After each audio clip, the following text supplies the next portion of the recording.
उम्मीद है आप सब बहुत अच्छे से अपनी स्टडीज़ पे तवज्जो दे रहे होंगे।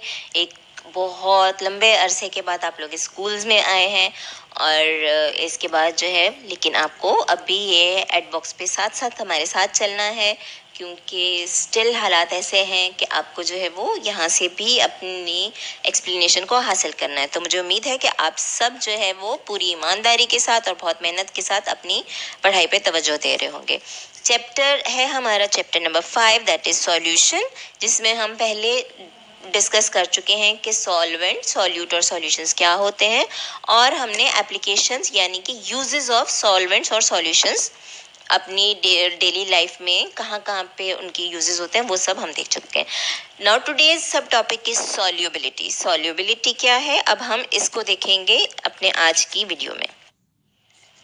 Learning outcomes, by the end of this video I will be able to distinguish between saturated and unsaturated solution, explain what is meant by a concentrated solution and a dilute solution, and describe the factors which affect the solubility.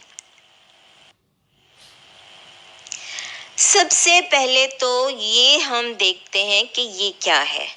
ये एक solution बना, नीचे अब जो blue वाला है वो water है, उसमें वाटर पार्टिकल्स हैं, और फिर इसके बाद जो है वो एक सॉल्यूट उसमें डाला गया, ठीक है। और सॉल्यूट क्या हुआ, सॉल्यूट के पार्टिकल्स जो है वो उसमें डिस्पर्स हो गए या उसमें डिसॉल्व हो गए, ठीक है, और उसमें फैल गए। वो कहीं इधर उधर नहीं गए, कहीं कुछ नहीं हुआ, बल्कि जो बीच में जगह थी उन जगहों पर जाकर वो सेट हो गए, ठीक है। तो यहाँ पे बन गया ये एक सॉल्यूशन।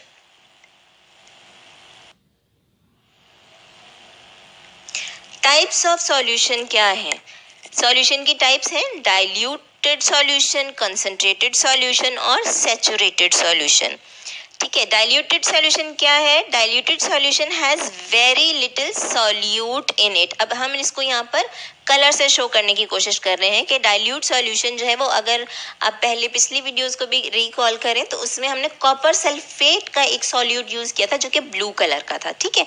यहाँ पे हम वो कंसीडर कर लेते हैं कॉपर सल्फेट है। यहाँ पे आप ये भी देख सकते हैं कि इन तीनों जार्स में, इन तीनों बीकर्स में सॉल्वेंट का जो अमाउंट है वो इक्वल है। इसको हम कंसीडर कर लेते हैं कि 100 ग्राम्स है वाटर है इसमें, ठीक है। तो अब हमने इसमें जो हमारा डाइल्यूटेड सॉल्यूशन है इसमें हमने 1 स्पून डाला, तो उसका कलर आप देखिए बिल्कुल लाइट है, ठीक है, क्योंकि उसमें जो सॉल्यूट है वो लेस है, ठीक। Now it can dissolve a lot more solute, और इसमें जो है वो बहुत सारा और सॉल्यूट भी डिजॉल्व हो सकता है। फिर हम आ जाते हैं कॉन्सेंट्रेटेड सॉल्यूशन पे।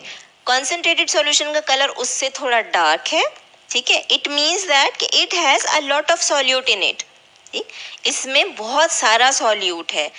It can dissolve a little more solute, इसमें हम थोड़ा सा और सॉल्यूट जो है वो ऐड कर सकते हैं।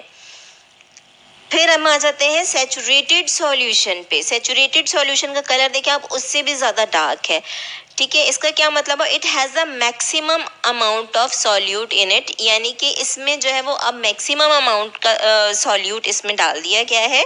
It can not dissolve any more solute, इसमें जो है वो बहुत ज़्यादा सॉल्यूट हम नहीं डाल सकते, बल्कि आप पिक्चर में देख सकते हैं कि एक्सेस सॉल्यूट, यानी कि जितना जो ज़्यादा सॉल्यूट अब डिजॉल्व होने से बच गया है वो उसके बॉटम में बैठ गया है। तो ऐसा कोई भी सॉल्यूशन जब हम उसमें चीज़ों को ऐड करते रहें, बिल्कुल इनिशियल स्टेज पे अगर हम देखें कि आपने 1 गिलास पानी लिया, उसी गिलास पे हम बात करते रहते हैं, 1 गिलास आपने पानी लिया, आपने उसमें 1 चम्मच जो है वो नमक का डाल दिया, ठीक है, उसको मिक्स किया अच्छी तरह से, वो डिसॉल्व हो गया, वो एक डाइल्यूट सॉल्यूशन है। अब आपने उसमें 4-5 चम्मच डाल दिए नमक के, अब क्या होगा, उस बहुत ज़्यादा नमकीन हो जाएगा ना, वो डिसॉल्व हो गया, ठीक है, डिसॉल्व हो गया वो कम्प्लीटली, लेकिन अब वो एक कॉन्सेंट्रेटेड सॉल्यूशन बन जाएगा। अब उसके बाद हम उसमें और सॉल्ट ऐड करते हैं और उसको डिसॉल्व करते हैं, तो हम देखते हैं कि सॉल्ट अब डिसॉल्व होना बंद हो गया है और वो उसके बॉटम में बैठ गया है। तो क्या होगा, ऐसा सॉल्यूशन जो है वो कहलाएगा सैचुरेटेड सॉल्यूशन, ठीक है। सैचुरेटेड सॉल्यूशन वो होते हैं जिसमें कि अब और ज़्यादा सॉल्यूट डालने की गुंजाइश नहीं होती। और वो सॉल्यूशन जिसमें कि और ज़्यादा डालने की गुंजाइश होती है वो अनसेचुरेटेड सॉल्यूशंस होते हैं। वो डाइल्यूट भी हो सकते हैं, वो कंसनट्रेटेड भी हो सकते हैं। यहाँ पे जो है वो हम देख सकते हैं कि 3 वेसल है हमारे पास, A, B एंड C। ठीक है, इसमें जो है वो A में 1 लीटर है सॉल्वेंट और उसमें जो है 5 पार्टिकल्स जो हैं वो किस चीज़ के हैं, सॉल्यूट के हैं। इसी तरह से B जो है वो उसमें 2 लीटर है सॉल्वेंट और इसमें 8 पार्टिकल्स जो हैं वो किसके हैं, सॉल्यूट के हैं। ठीक है, इसी तरह से जो वो सी कंटेनर है उसमें 1 लीटर है सॉल्वेंट और उसमें जो है वो कितने पार्टिकल्स हैं, 10 पार्टिकल्स हैं। ठीक है, 10 पार्टिकल्स किसके हैं, 10 पार्टिकल्स ऑफ सॉल्यूट है। तो ए जो है वो डाइल्यूट है, बी जो है वो उसको हम कह सकते हैं कि वो थोड़ा कंसंट्रेटेड है और सी जो है वो सैचुरेटेड है। What does solubility depends on? सबसे पहले हम डेफिनेशन देख लेते हैं कि सॉल्युबिलिटी की डेफिनेशन क्या है। Solubility is the maximum amount of a solute which can dissolve in 100 gram of a solvent at a particular temperature. अब यहाँ पर एक चीज जरूर याद रखने की है कि सॉल्युबिलिटी क्या है, it's the maximum amount of solute which can dissolve in 100 gram of solvent at a particular temperature. ठीक है, हमारे पास 100 ग्राम सॉल्वेंट है और इसमें मैक्सिमम अमाउंट जो है वो सॉल्यूट का ऐड हो गया है और टेम्परेचर भी पर्टिकुलर है। ठीक है, for example 100 gram of solvent को हमने रूम टेम्परेचर पे रखा हुआ है और इसमें हमने सॉल्यूट ऐड कर दिया, मैक्सिमम जो है वो उसमें ऐड हो गया, जितना उसमें हो सकता है डिसॉल्व हो सकता है। This is called solubility. ठीक, लेकिन सॉल्युबिलिटी बढ़ भी सकती है और कम भी हो सकती है किसी चीज़ की। वो किस तरह से, it depends on different factors. Solubility depends on few factors जिसमें कि टेम्परेचर है, नेचर ऑफ सॉल्यूट है एंड नेचर ऑफ सॉल्वेंट है।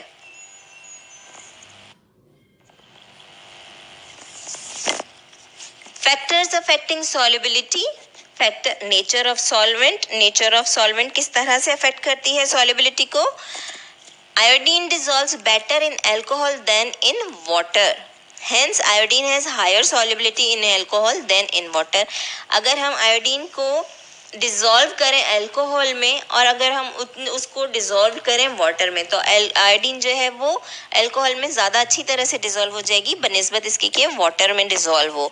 तो इस तरह से हम कह सकते हैं कि जो आयोडीन है उसकी सॉल्युबिलिटी हायर है अल्कोहल में as compare to water. Nature of solute कैसे जो है वो सॉल्युबिलिटी को अफेक्ट करती है। Different solutes have different solubility in the same solvent. ठीक है, एक ही सॉल्वेंट में अलग अलग अगर हम सॉल्यूट्स को ऐड करें तो उनकी सॉल्युबिलिटी जो है वो चेंज होगी। For example salt dissolve in water better than baking soda does.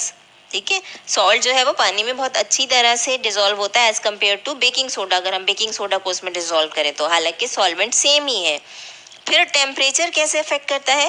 More substances can dissolve in the same amount of solvent at a higher temperature. अगर हमने रूम टेम्परेचर पे डिसॉल्व किया है सॉल्ट वाटर में, 1 गिलास पानी में अगर हमने रूम टेम्परेचर पे डिसॉल्व किया है सॉल्ट, तो अगर हम उसमें 10 स्पून फॉर एग्जांपल ऐड कर सकते हैं। लेकिन अगर हम उसको गर्म करना शुरू कर दें, उसी पानी को हमने एक पैन में डाला और उसको हमने गर्म करना शुरू कर दिया तो हम उसमें और ज़्यादा सॉल्यूट जो है वो ऐड कर सकते हैं। ठीक है, इसके अलावा एक एग्जांपल हमारे पास ये भी है कि coffee dissolves better in hot water than in cold water. Coffee जो है वो ठंडे पानी की निस्बत गर्म पानी में ज़्यादा आसानी से डिसॉल्व हो जाती है। ठीक है, तो सॉल्युबिलिटी जो है वो किस किस पे डिपेंड करती है, नेचर ऑफ सॉल्वेंट पे, नेचर ऑफ सॉल्यूट पे और टेम्परेचर पे। राइट, इसके अलावा हम ये भी nature of solvent, nature of solute में, नेचर ऑफ सॉल्वेंट में हम ये भी देख सकते हैं कि सॉल्वेंट गर्म तो नहीं है, ठंडा है। ठीक है, ये सारी चीज़ें जो है वो सॉल्युबिलिटी पे अफेक्ट करती हैं। So this is all about our today's topic, जिसमें हमने सॉल्युबिलिटी के बारे में पढ़ा, सॉल्युबिलिटी क्या होती है, सैचुरेटेड और अनसैचुरेटेड सॉल्यूशन या डाइल्यूट और कॉन्सेंट्रेटेड सॉल्यूशन के बारे में पढ़ा, और फैक्टर्स जो कि अफेक्ट करते हैं सॉल्युबिलिटी पे. So this is all about our today's topic. Take care of yourself. Inshallah, we will meet in a next video. Allah Hafiz.